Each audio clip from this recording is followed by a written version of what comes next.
Super star Rajinikanth அவர்களின் பிறந்தநாள் இன்று.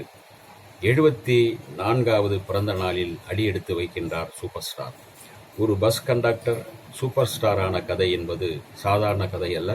அதற்கான பல சவால்களையும் பல போராட்டங்களை எதிர்த்து நின்று போராடி களமாடி இந்த உச்சத்தை தொட்டிருக்கின்றார் சூப்பர் ஸ்டார் ரஜினிகாந்த்.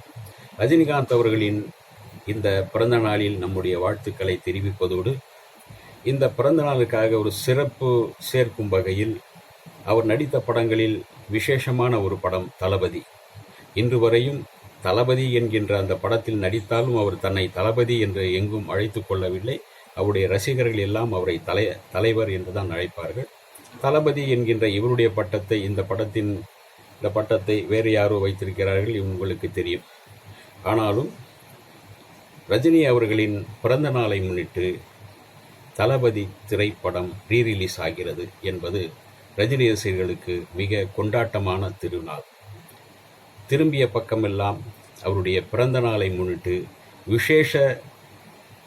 விசேஷத்தோடு மிக உற்சாகத்தோடு தளபதி திரைப்படத்தை பார்த்து ரசிக்க அவருடைய ரசிகர்கள் கொண்டாடி கொண்டிருக்கின்றார்கள். உலகமெங்கும் ரஜினியின் ரசிகர்கள் அவருடைய பிறந்த நாளை சிறப்பாக தளபதி படத்தோடு கொண்டாடி கொண்டிருக்கிறார்கள்.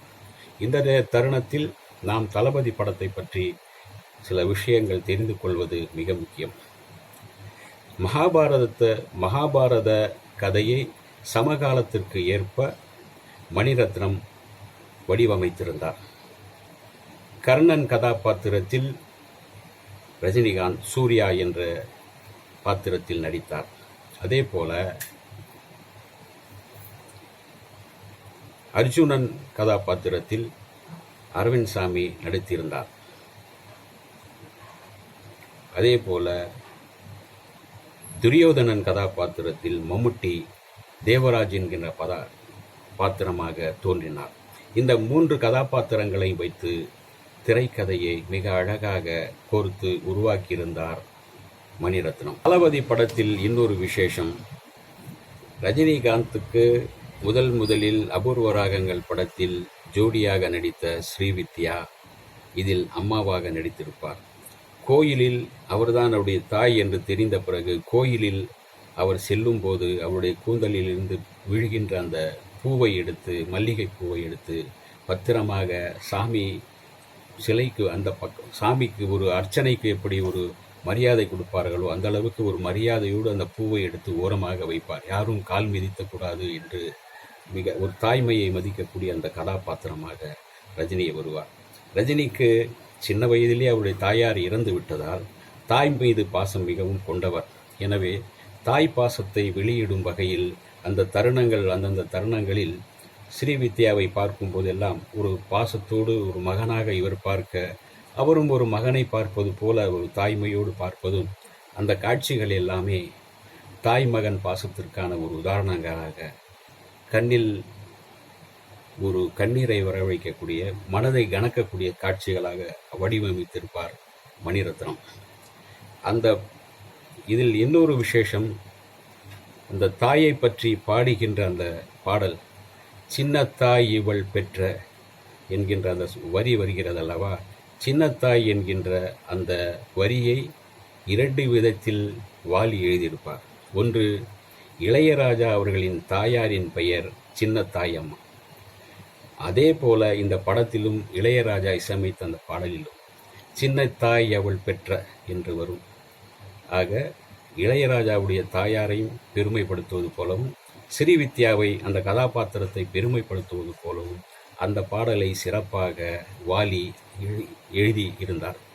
அதே போல இளையராஜாவும் தன்னுடைய தாயை தாளாட்டுவது போல அந்த பாடலை சிறப்பாக இசையமைத்து வடிவமைத்திருந்தார். படத்திற்கு இசைஞானி இளையராஜா மிக அழுத்தமான, மிக சூப்பராக அந்த படத்திற்கு இசையமைத்து கொடுத்திருந்தார். அதிலும் இந்த ராக்கம்மா கையத்தட்டு என்கின்ற அந்த பாடலை எஸ்பிபி பாட சொர்ணலதா சேர்ந்து பாடியிருப்பார். அந்த பாடலுக்கு ஒரு விசேஷம் என்னவென்றால், அந்த காலகட்டத்தில் உலகளவில் பெரிதாக கேட்கப்பட்ட 10 டாப் 10 பாடல்களில் ரக்கம்மா கையத்தட்டு என்கின்ற பாடலும், ரக்கம்மா கையத்தட்டு என்கின்ற இந்த பாடலும் ஒன்றாக இருந்தது. உலகமெங்கும் கேட்கின்ற ரசிகர்கள் மத்தியில் பேசப்பட்ட டாப் 10 பாடல்களில், ரசிக்கப்பட்ட பாடல்களில் ராக்கம்மா கையத்தட்டு என்ற பாடலும் இருந்தது என்று பிபிசி நிறுவனம் அன்றைக்கு ஒரு ஆய்வு செய்து இந்த விஷயத்தை வெளியிட்டிருந்தது. அந்த அளவுக்கு இளையராஜாவின் இசை படத்திற்கு மிகப்பெரிய பலம் சேர்த்தது.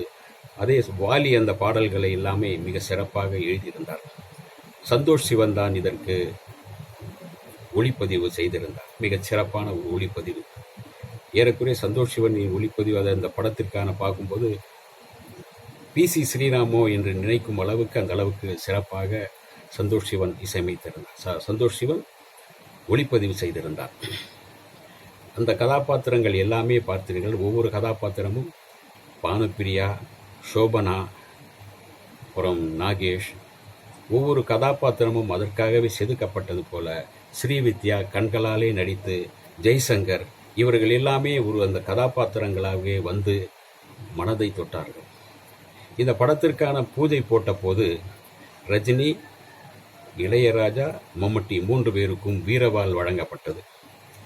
இந்த படம் தளபதி மிகப்பெரிய அளவில் அன்றைக்கு பேசப்பட்டது. அது மட்டுமல்ல, தளபதி படம் ரிலீஸ் ஆன பிறகு அந்த படத்தின் பெயரிலே தளபதி கீ செயின், தளபதி தொப்பி என்று தளபதி என்று பல பொருட்களுக்கு தளபதி என்கின்ற பெயர் சூட்டப்பட்டது. அந்த அளவுக்கு அது பெயர் புகழ்பெற்று பேசப்பட்டது. தளபதி என்றாலே ஒரு உற்சாகமான ஒரு இதுதானே. ரஜினி அதில் தளபதியாக, தேவராஜின் தளபதியாக, கர்ணன் எப்படி துரியோதனின் தளபதியாக இருந்தாரோ அப்படி இந்த படத்திலும் அப்படி மிளர்ந்திருப்பார். அதே சமயத்தில் இந்த படம் அந்த நேரத்தில் ரஜினிக்கும் கமலுக்கும் தான் தீபாவளி ரிலீஸில் ஒரு போட்டி நடக்கும். அந்த போட்டியில் கமல் நடித்த குணா வந்தது, ரஜினி நடித்த தளபதி வந்தது. இரண்டுக்குமே மிகப்பெரிய போட்டி. அதில் தளபதி மிகப்பெரிய அளவில் வசூலில், கலெக்ஷனில் மிகப்பெரிய அளவில் பேசப்பட்டது, பரபரப்பாக ஓடியது.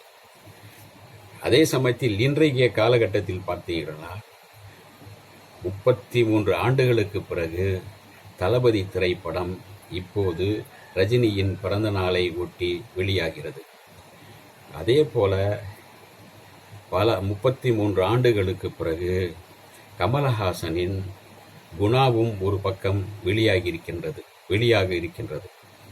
ஆக நண்பர்கள் இருவரின் படமும் மீண்டும் வெளிவருவதில் மகிழ்ச்சிதான். அந்த அளவுக்கு ஒரு மகிழ்ச்சிக்குரிய சம்பவமாக தான் இது எதிர்பார்க்க வேண்டும். இந்த வீடியோ உங்களுக்கு பிடிச்சிருந்தா லைக் பண்ணுங்க, ஷேர் பண்ணுங்க, கமெண்ட் பண்ணுங்க, சப்ஸ்கிரைப் பண்ணுங்க, மறக்காம பெல் ஐகானை கிளிக் பண்ணுங்க.